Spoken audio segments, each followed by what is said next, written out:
Hello friends, welcome to knowledge for success teaching channel. Friends, आज हम लोग इस वीडियो में ज्ञान बिंदु के द्वारा लिया जा रहा होमवर्क सीरीज 3.0 का टेस्ट 15 करने वाले हैं। इससे पहले हम लोग टेस्ट 14 तक कर चुके हैं। अगर आप लोग नहीं देखे हैं तो प्लेलिस्ट बना हुआ है, जाकर हमारे चैनल पर विजिट कीजिए। और अगर इसका पीडीएफ चाहिए आप लोगों को तो टेलीग्राम ग्रुप ज्वाइन कर लीजिएगा, डिस्क्रिप्शन में इसका लिंक दे दिया जाएगा। तो चलिए बिना किसी देरी के हम वीडियो स्टार्ट करते हैं।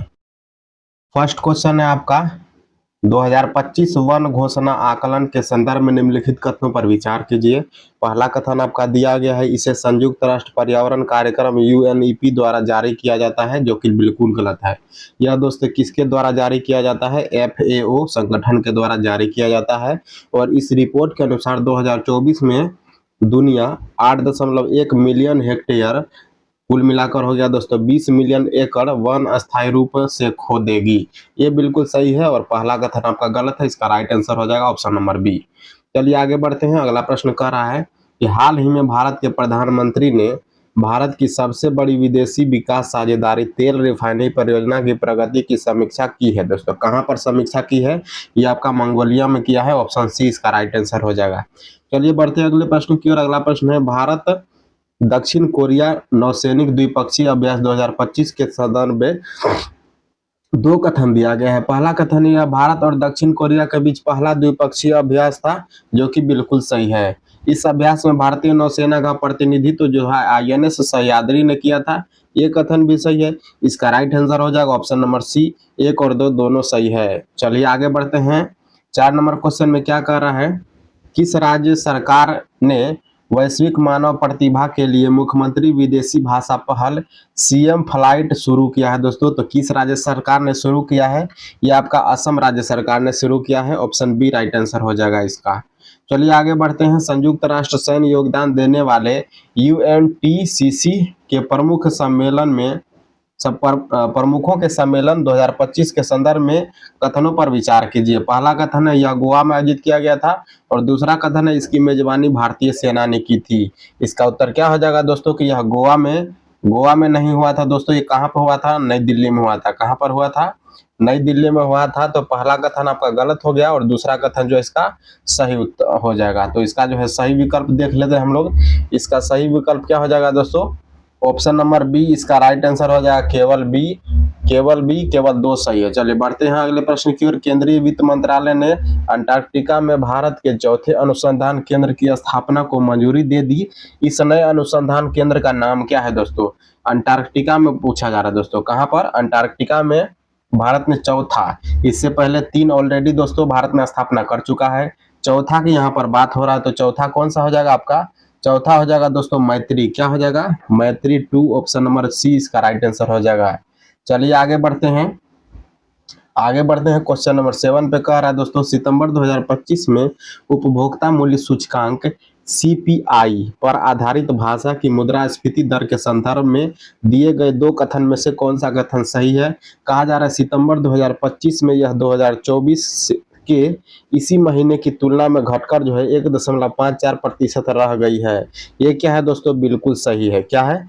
बिल्कुल सही है। अगला है कि यह जून 2017 के बाद सबसे कम साल दर साल मुद्रास्फीति थी। तो ये भी सही है। इसका राइट आंसर क्या हो जाएगा? दोनों सही है। 1 और 2 option number C right answer हो जाएगा। चलिए आगे बढ़ते हैं। अगला कथन क्या कह रहा है 8 नंबर में, 2030 राष्ट्रमंडल खेलों की मेजबानी कौन सा भारतीय करेगा? दोस्तों कौन सा भारतीय राज्य करेगा? ये क्या हो जाएगा आपका क्वेश्चन नंबर 8। इसका उत्तर हो जाएगा अहमदाबाद गुजरात। क्या हो जाएगा? अहमदाबाद गुजरात इसका राइट आंसर हो जाएगा। चलिए आगे बढ़ते हैं। क्वेश्चन नंबर 9 में कह रहा है दोस्तों, मानव विकास सूचकांक एचडीआई में किन संकेतकों का उपयोग किया जाता है? पहला है आपका आय स्तर, दूसरा है शिक्षा, तीसरा है पर्यावरण की स्थिति और चौथा है संभावित जीवन आयु का अवधि का आयु। तो पूछा जा रहा है इनमें से कौन कौन सा सही हो जाएगा दोस्तों? ये आपका 1, 2 और 4 सही हो जाएगा। क्या हो जाएगा? 1, 2 और 4। आय स्तर सही है, इसमें आय स्तर सही है, शिक्षा सही है और संभावित जीवन अवधि या फिर आयु ये सही है। तो 1, 2, 4 ऑप्शन सी राइट आंसर हो जाएगा इसका। चलिए आगे बढ़ते हैं। अगला क्वेश्चन का रहा दोस्तों क्वेश्चन नंबर 10, नौसैनिक अभ्यास समुद्र शक्ति जो है इसके 5वें संस्करण 5वें संस्करण में कौन से 2 देश भाग ले रहे हैं? नौसैनिक अभ्यास दोस्तों कौन सा है? समुद्र शक्ति, और इसका संस्करण हो जाएगा 5वां। इसमें कौन 2 देश दोस्तों भाग ले रहे हैं? तो इसका उत्तर हो जाएगा भारत और इंडोनेशिया। ऑप्शन नंबर सी इसका राइट आंसर हो जाएगा, भारत और इंडोनेशिया। चलिए आगे बढ़ते हैं। निम्नलिखित कथनों पर विचार करना है। क्वेश्चन 11 में कह रहा है, आइए देखते हैं इसका कथन क्या है। 2 यहाँ पर कथन दिया गया है दोस्तों कि भारतीय महिला कबड्डी टीम ने एशियाई महिला कबड्डी चैंपियनशिप 2025 जीत लिया है। ये क्या हो जाएगा दोस्तों? बिल्कुल सही हो जाएगा। दूसरा है कि प्रणव वेंकटेश ने FIDE विश्व कप जूनियर चैंपियनशिप 2025 का खिताब जीत लिया है दोस्तों। तो ये भी आपका सही हो जाएगा। इसका राइट हो जाएगा 1 और 2 दोनों सही है, ऑप्शन नंबर सी। चलिए आगे बढ़ते हैं। अगला प्रश्न क्वेश्चन नंबर 12 में कह रहा है कि अक्टूबर 2025 में इजराइल हमास शांति योजना के पहले चरण पर कहां हस्ताक्षरित किए गए हैं दोस्तों? पहला चरण का हस्ताक्षर कहां पर हस्ताक्षर किया गया है दोस्तों? ये पूछा जा रहा है इसमें। इसका उत्तर क्या हो जाएगा आपका?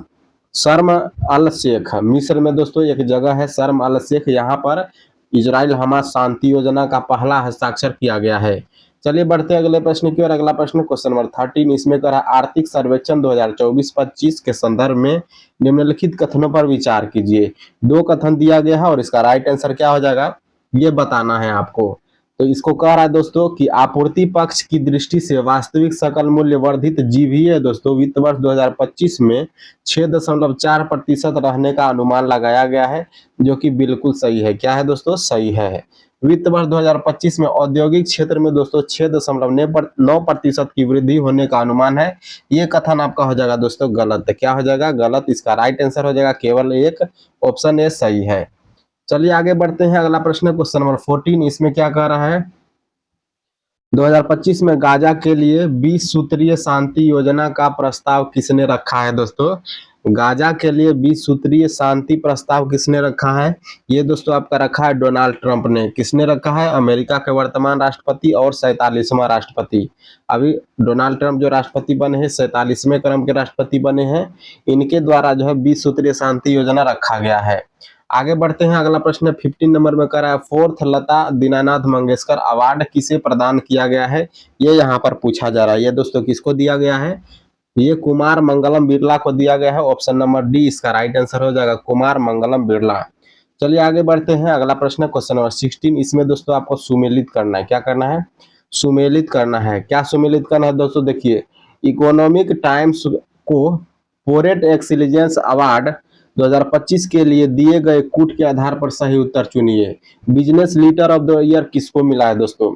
Business leader of the year किसको मिला है? कुमार मंगलम बिरला को मिला है। ऑप्शन नंबर 4 इसका हो जाएगा।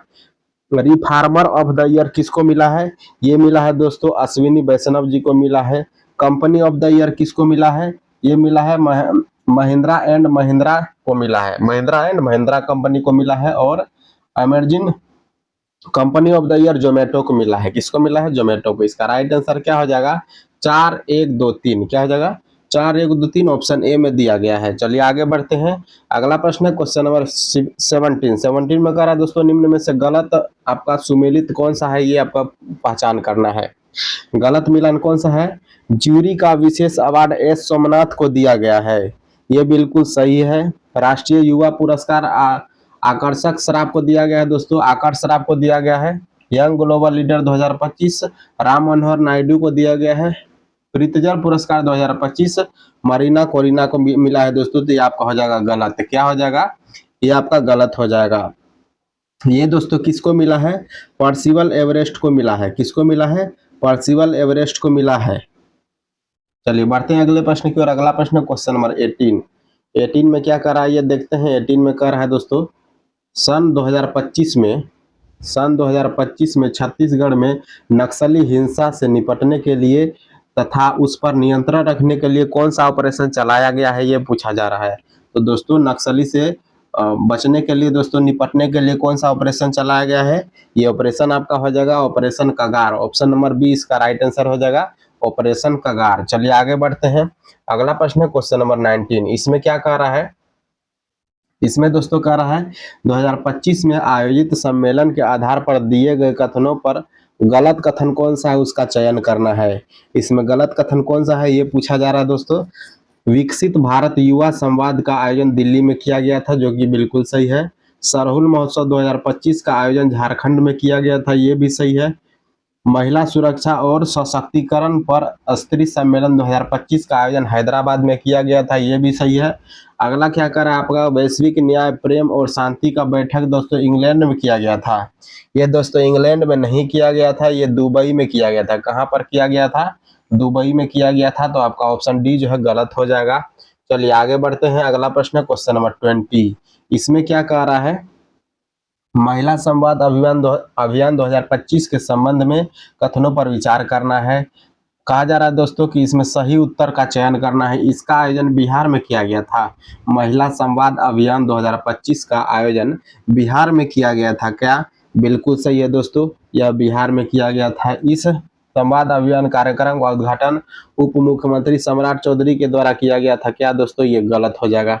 उप मुख्यमंत्री के द्वारा नहीं किया गया था दोस्तों, ये मुख्यमंत्री श्री नीतीश कुमार जी के द्वारा जो है किया गया था। किसके द्वारा किया गया था? श्री नीतीश कुमार जी के द्वारा किया गया था। ऑप्शन नंबर ए इसका राइट आंसर हो जाएगा, केवल एक। चलिए आगे बढ़ते हैं। भारत शिकार सम्मेलन 2025 का आयोजन कहां पर किया गया था, ये पूछा जा रहा है। ये आयोजन कहां पर किया गया था दोस्तों? तेलंगाना में ये आयोजन किया गया था। चलिए दोस्तों आगे बढ़ते हैं। अगला प्रश्न क्या कर रहा है, कूट की सहायता से सही उत्तर का चयन करना है।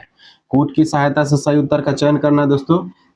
3 लैंग्वेज पॉलिसी जारी करने वाला पहला राज्य महाराष्ट्र है। क्या? 3 बिल्कुल सही हो जाएगा दोस्तों आपका। 3 लैंग्वेज पॉलिसी जारी करने वाला पहला राज्य महाराष्ट्र हो जाएगा। भारत का पहला तैरता हुआ घाट कहाँ पर बनेगा दोस्तों? प्रयागराज में। ये दोस्तों आपका गलत हो गया, ये प्रयागराज में नहीं बनेगा दोस्तों, ये आपका बनेगा अयोध्या में। कहाँ पर बनेगा? अयोध्या में बनेगा, सरयू तट पर। कौन सा तट है दोस्तों? सरयू तट पर बनेगा अयोध्या में। तो दूसरा आपका गलत हो गया। तीसरा क्या कह रहा है कि भारत का पहला क्वांटम कंप्यूटिंग गांव अमरावती बनेगा, ये बिल्कुल सही है। भारत का पहला train ATM machine bank of Maharashtra में बनेगा, ये भी सही है दोस्तों, ये भी सही है। 2025 में भारत में पहली यूनिकॉर्न कंपनी जुस्पे बन गई है दोस्तों, जस्पे बन गई है, ये भी सही है। छठा क्या कर रहा है, भारत का पहला पेट्रोकेमिकल संयंत्र असम में बनेगा, ये दोस्तों गलत हो गया। छठा आपका गलत हो गया, ये असम में नहीं बनेगा दोस्तों, ये कहाँ पर बनेगा? तो उड़ीसा में बनेगा। तो आपका गलत उत्तर क्या है? इसमें से 2 और 4 गलत है। तो राइट आंसर क्या हो जाएगा इसका?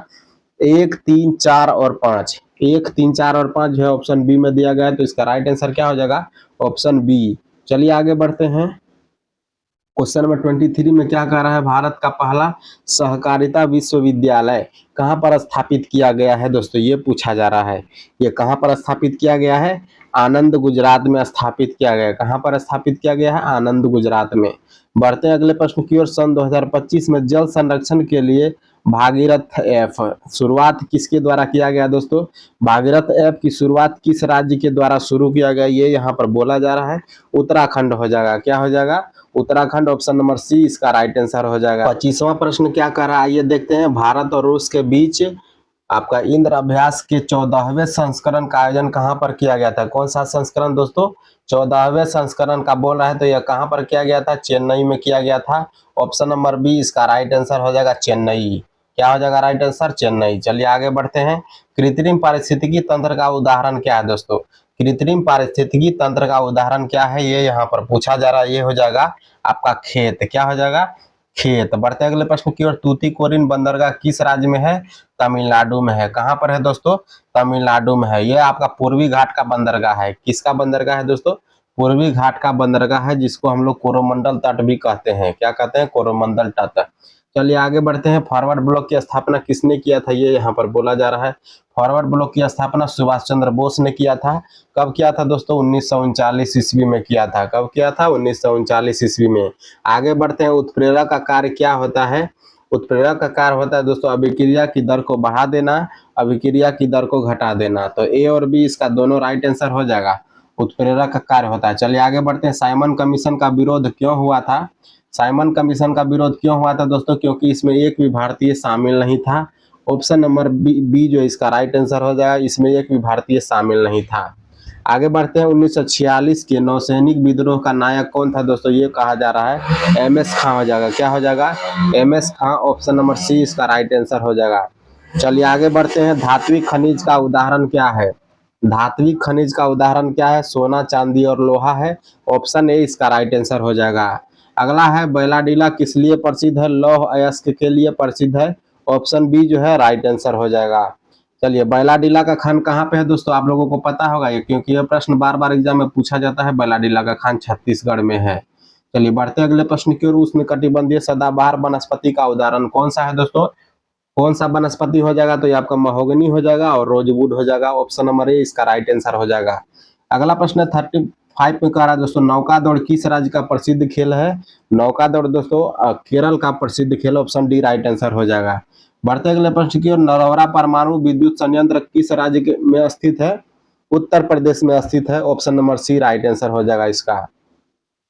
अगला प्रश्न कहा जा रहा है दोस्तों, अनिमेष लोचन चैत्य कहाँ पर स्थित है? ये आपका बोधगया जो है, बोधगया बिहार में स्थित है। कहाँ पर स्थित है? अनिमेष लोचन चैत्य बोधगया बिहार में है। 38वां नंबर प्रश्न कर रहा है दोस्तों, भारत की पहली सीमेंट फैक्ट्री की स्थापना कहाँ पर किया गया था? तो भारत की पहली सीमेंट फैक्ट्री का स्थापना दोस्तों चेन्नई में किया गया था। Option number A right answer हो जाएगा।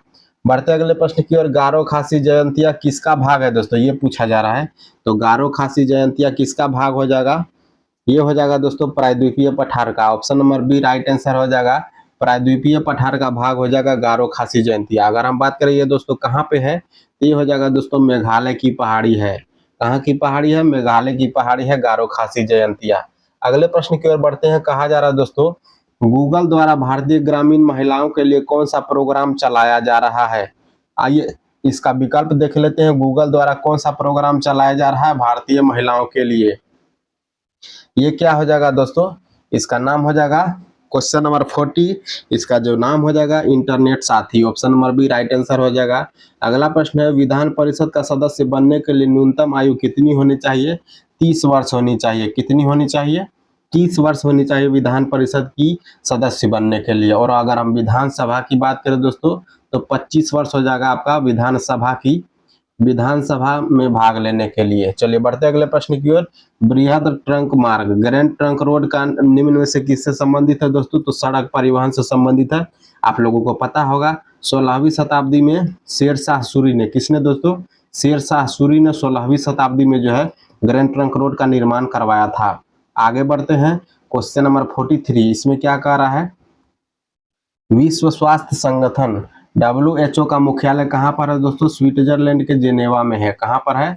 स्विट्जरलैंड के जेनेवा में है। ऑप्शन बी राइट आंसर हो जाएगा। कहा जा रहा है दोस्तों, किसी अर्धचालक का ताप बढ़ाने पर क्या होता है? तो उसकी प्रतिरोधकता घट जाती है।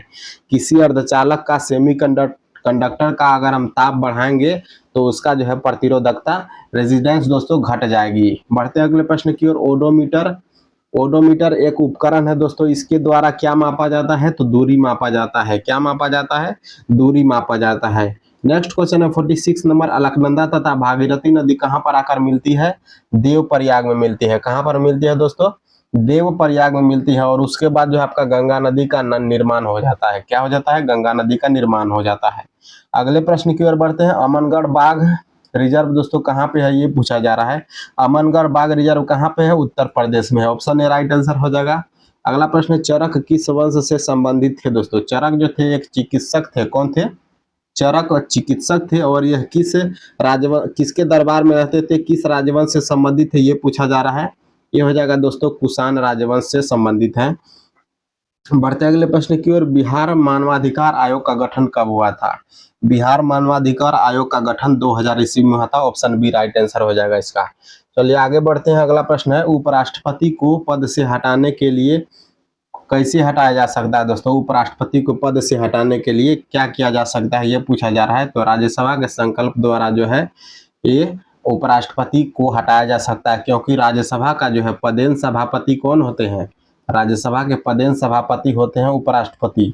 इसलिए अगर हम उपराष्ट्रपति को हटाना चाहेंगे तो सबसे पहले राज्यसभा में यह पारित करना पड़ेगा संकल्प द्वारा। आगे बढ़ते हैं। उत्कल दिवस किस राज्य का त्योहार मनाया जाता है दोस्तों? तो आपका उड़ीसा हो जाएगा। उत्कल का पुराना नाम ही उड़ीसा है, तो आप इससे समझ सकते हैं। चलिए आगे बढ़ते हैं। आर्द्रभूमि दिवस कब मनाया जाता है? आर्द्रभूमि दिवस कब मनाया जाता है दोस्तों? ये पूछा जा रहा है क्वेश्चन नंबर 52। ये दोस्तों 2 फरवरी को मनाया जाता है। कब मनाया जाता है? 2 फरवरी को मनाया जाता है। आगे बढ़ते हैं। सबसे बड़ा अशोक चक्र कहाँ पर स्थापित है दोस्तों? तो सबसे बड़ा अशोक चक्र कहाँ पे स्थापित है? ये हो जाएगा दोस्तों टोपरा कला में है। कहाँ पे है सबसे बड़ा अशोक चक्र? टोपरा कला में है। ज्वारनाथ जिसको एस्चुरी कहा जाता है दोस्तों, किस नदी के द्वारा बनाया जाता है? तो ये ताप्ती नदी हो जाएगा। क्या हो जाएगा? ताप्ती नदी हो जाएगा। अगर हम दोस्तों एक बार मैप की सहायता से जानने की कोशिश करें तो आप देख सकते हैं अरब सागर में जितनी भी नदियां गिरती हैं, अरब सागर में जितनी भी नदियां गिरती हैं पश्चिम के साइड में, ये सभी नदियां एस्चुरी बनाती हैं, जैसे नर्मदा हो गया, ताप्ती हो गया। और अगर हम पूर्वी ओर की बात करें दोस्तों, जो बंगाल की खाड़ी में नदियां गिरती हैं, जैसे गोदावरी, कावेरी, कृष्णा, गंगा, महानदी, ये सभी नदियां दोस्तों क्या बनाती हैं? ये सभी नदियां आपका डेल्टा बनाती हैं। क्या बनाती हैं? डेल्टा। और सबसे बड़ा डेल्टा क्या है दोस्तों? तो सुंदरबन डेल्टा विश्व की सबसे बड़ी डेल्टा है। चलिए आगे बढ़ते हैं। इब्न बतूता किस सदी में भारत आया था? ये पूछा जा रहा है दोस्तों। इब्न बतूता मोरक्को का रहने वाला था। कहाँ का रहने वाला था? मोरक्को का रहने वाला था। 13वीं शताब्दी में भारत में आया था। 13वीं शताब्दी में भारत में आया था। और किसके दरबार में आया था? मोहम्मद बिन तुगलक के दरबार में आया था। चलिए आगे बढ़ते हैं। अगला प्रश्न है 56। इसमें कह रहा है विद्युत शक्ति की इकाई क्या है? विद्युत शक्ति की इकाई पूछा जा रहा है दोस्तों, ये क्या हो जाएगा? वाट हो जाएगा। ऑप्शन सी राइट आंसर हो जाएगा। अगला प्रश्न, सभी अम्ल में पाए जाने वाला तत्व कौन सा है? हाइड्रोजन है। क्या है दोस्तों? सभी अम्लों में जितने भी एसिड होते हैं दोस्तों, जितने भी एसिड होते हैं इस पृथ्वी पर, जितने भी एसिड है सभी में हाइड्रोजन पाया जाता है। आप एग्जाम्पल के तौर पर देख सकते हैं H2SO4। क्या हो जाएगा? H2SO4। HCl भी देख सकते हैं। सबसे पहले आप HCl देखिए। चलिए आगे बढ़ते हैं। अगला प्रश्न क्वेश्चन नंबर 58 इसमें कह रहा है दोस्तों, प्रकाशिक तंतु किस नियम पर कार्य करते हैं? प्रकाशिक तंतु किस नियम पर कार्य करते हैं? इसका उत्तर हो जाएगा प्रकाश के पूर्ण आंतरिक परावर्तन पर। ऑप्शन बी राइट आंसर हो जाएगा। अगले प्रश्न की ओर बढ़ते हैं। कौन संयोजी उत्तक नहीं है? संयोजी उत्तक का उदाहरण कौन सा नहीं है, ये बोला जा रहा है। क्वेश्चन नंबर 59 का उत्तर क्या हो जाएगा दोस्तों? हार्मोन। क्या हो जाएगा?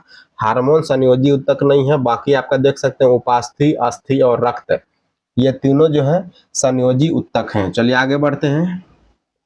अगला प्रश्न है 60 नंबर का प्रश्न। इसमें कह रहा है दोस्तों, उड़ीसा की बादाम पहाड़ी में कौन सा अयस्क निकाला जाता है दोस्तों? ये बोला जा रहा है कौन सा अयस्क निकाला जाता है? हेमेटाइट। हेमेटाइट दोस्तों किसका अयस्क है? तो यह लौह अयस्क है। क्या है? हेमेटाइट एक प्रकार का लौह अयस्क है। चलिए बढ़ते हैं अगले प्रश्न की ओर। शुंग वंश के बाद किस वंश ने शासन किया था? शुंग वंश के बाद दोस्तों किसने शासन किया था? कणा वंश ने शासन किया था। ऑप्शन ए राइट आंसर हो जाएगा। अगले प्रश्न की ओर बढ़ते हैं। डीआरडीओ द्वारा विकसित अस्त्र कैसी मिसाइल है दोस्तों? डीआरडीओ के द्वारा जो है अस्त्र मिसाइल बनाया गया है, या कैसी मिसाइल है? ये सतह से जल में वार करती है। सतह से वायु में वार करती है। ऑप्शन नंबर सी जो है इसका राइट आंसर हो जाएगा। चलिए बढ़ते हैं अगले प्रश्न की ओर। अगला प्रश्न आपका क्वेश्चन नंबर 63 में क्या कर रहा है? 1916 में कांग्रेस अधिवेशन कहाँ पर आयोजित किया गया था दोस्तों? लखनऊ में किया गया था। कहाँ पर किया गया था? लखनऊ में किया गया था। Option number B right answer हो जाएगा। अगले प्रश्न की ओर बढ़ते हैं। कांग्रेस का पहला विभाजन किस वर्ष में हुआ था दोस्तों? ये हुआ था 1907 में। सूरत अधिवेशन हो जाएगा। ऑप्शन नंबर सी क्या हो जाएगा? सूरत अधिवेशन 1907। बढ़ते अगले प्रश्न की ओर। विषम चुनना है दोस्तों, नाई और दर्जी। आगे बढ़ते हैं। नाई और दर्जी। अगला क्या दिया गया? लोहार और बढ़ई। लोहार और बढ़ई। चलिए इसमें से सभी दोस्तों काटने का काम करता है, काटने का काम करता है, लेकिन इसका उत्तर क्या हो जाएगा आपका? इसका उत्तर हो जाएगा दोस्तों 65 में हो जाएगा दर्जी। दर्जी क्या करता है दोस्तों? सीलने का काम करता है। क्या करता है? सीलने का काम करता है। लेकिन बढ़ई, लोहार ये सभी जो है काटने का काम करते हैं, काटने पीटने का काम करते हैं। चलिए लकड़ी का फर्नीचर से संबंध है तो गेहूं से क्या हो जाएगा दोस्तों? गेहूं हो जाएगा आपका रोटी। क्या हो जाएगा? गेहूं। लकड़ी से फर्नीचर बनाया जाता है तो गेहूं से रोटी बनाया जाता है। अगले प्रश्न की ओर बढ़ते हैं। आपातकाल में कौन सा अनुच्छेद निष्क्रिय नहीं होता है, ये बोला जा रहा है। तो अनुच्छेद हो जाएगा 20 और 21। अनुच्छेद 20 और 21 जो है आपातकाल में निष्क्रिय नहीं होता है। ऑप्शन नंबर सी इसका राइट आंसर हो जाएगा। बढ़ते अगले प्रश्न की ओर। कोलकाता का सहयोगी बंदरगाह कौन सा है? तो ये हो जाएगा हल्दिया। क्या हो जाएगा? हल्दिया बंदरगाह जो है कोलकाता का सहयोगी बंदरगाह है। Option number C right answer हो जाएगा इसका। अगले प्रश्न की ओर बढ़ते हैं दोस्तों। समान नागरिक संहिता का प्रावधान किस अनुच्छेद में दिया गया है? तो अनुच्छेद आपका 44। क्या है? अनुच्छेद 44। यूसीसी क्या है, यूसीसी। सबसे पहले अगर बात करें किस राज्य में लागू किया गया था, तो हो जाएगा आपका गोवा। क्या हो जाएगा, गोवा। गोवा के बाद दोस्तों हो जाएगा उत्तराखंड। गोवा के बाद हो जाएगा उत्तराखंड। चलिए आगे बढ़ते हैं। पूगा घाटी जो लद्दाख में है किस लिए प्रसिद्ध है? पूगा घाटी जो लद्दाख में है यह किस लिए प्रसिद्ध है, ये बोला जा रहा है। ये दोस्तों किस लिए प्रसिद्ध है? भूतापीय ऊर्जा के लिए प्रसिद्ध है। ऑप्शन बी इसका राइट आंसर हो जाएगा, भूतापीय ऊर्जा के लिए पूगा घाटी प्रसिद्ध है। चलिए आगे बढ़ते हैं। लोकसभा अध्यक्ष एवं उपाध्यक्ष दोनों अनुपस्थित हों तो लोकसभा के बैठक को सुगम कौन बनाता है? ये बोला जा रहा है कौन बनाता है दोस्तों? तो अध्यक्ष पैनल द्वारा जो चुना जाएगा, जिसको चुना जाएगा अध्यक्ष पैनल द्वारा, वो दोस्तों जो है वो आपका लोकसभा का बैठक बनाएगा, सुगम करेगा। चलिए आगे बढ़ते हैं। लोकसभा अध्यक्ष के चुनाव की तिथि किसके द्वारा घोषित किया जाता है दोस्तों? लोकसभा अध्यक्ष के चुनाव की तिथि किसके द्वारा घोषित किया जाता है? राष्ट्रपति के द्वारा। Option number C right answer हो जाएगा इसका। अगला प्रश्न की ओर बढ़ते हैं। कोयला भंडारण में प्रथम राज्य में कौन है दोस्तों? तो आपका हो जाएगा झारखंड। क्या हो जाएगा, झारखंड कोयला भंडारण में प्रथम स्थान पे है। Option number C right answer हो जाएगा। अगले प्रश्न की ओर बढ़ते हैं। क्वेश्चन नंबर 74 में कह रहा है सोशल कॉन्ट्रैक्ट किसके द्वारा लिखा गया है? सोशल कॉन्ट्रैक्ट जो दोस्तों किसके द्वारा लिखा गया है? रूसो के द्वारा लिखा है। किसके द्वारा? रूसो के द्वारा लिखा गया है। आज का अंतिम प्रश्न है। कौन सा स्थान पूर्वी तट पर स्थित है? तो पूर्वी तट पर क्या हो जाएगा दोस्तों? तूतीकोरिन बंदरगाह है। कौन सा बंदरगाह हो जाएगा दोस्तों? तूतीकोरिन बंदरगाह। आइए एक बार हम लोग पूर्वी तट पर स्थित सारे बंदरगाहों को देख लेते हैं। आपका चेन्नई बंदरगाह है, सबसे पहले हो जाएगा चेन्नई बंदरगाह, कोलकाता बंदरगाह, हल्दिया बंदरगाह, पारादीप बंदरगाह, विशाखापट्टनम बंदरगाह, एनोर बंदरगाह और तूतीकोरिन बंदरगाह। ये सभी पूर्वी घाट के बंदरगाह हैं। कोचीन बंदरगाह, एर्नाकुलम बंदरगाह, कोल्लम बंदरगाह, ये सभी आपके पश्चिमी तट के हैं। तो चलिए दोस्तों, इसी के साथ जो आपका ज्ञान बिंदु के द्वारा चलाया जा रहा होमवर्क सीरीज 3.0 का 15वां टेस्ट यहाँ पर खत्म होता है। आप लोगों से एक बार अब हम फिर रिक्वेस्ट करेंगे, अगर आप लोगों ने इससे पहले का टेस्ट अगर नहीं किया है तो जाकर देखिए, हमारे चैनल के प्लेलिस्ट में बना हुआ है सारा चीज़। अगर इसका PDF चाहिए तो डिस्क्रिप्शन में लिंक दे दिया गया है, आप लोग टेलीग्राम ग्रुप ज्वाइन कर सकते हैं, वहाँ पर आपको इसका PDF प्रोवाइड कर दिया जाएगा। तो चलिए दोस्तों, मिलते हैं अगले वीडियो में। जय हिंद, धन्यवाद।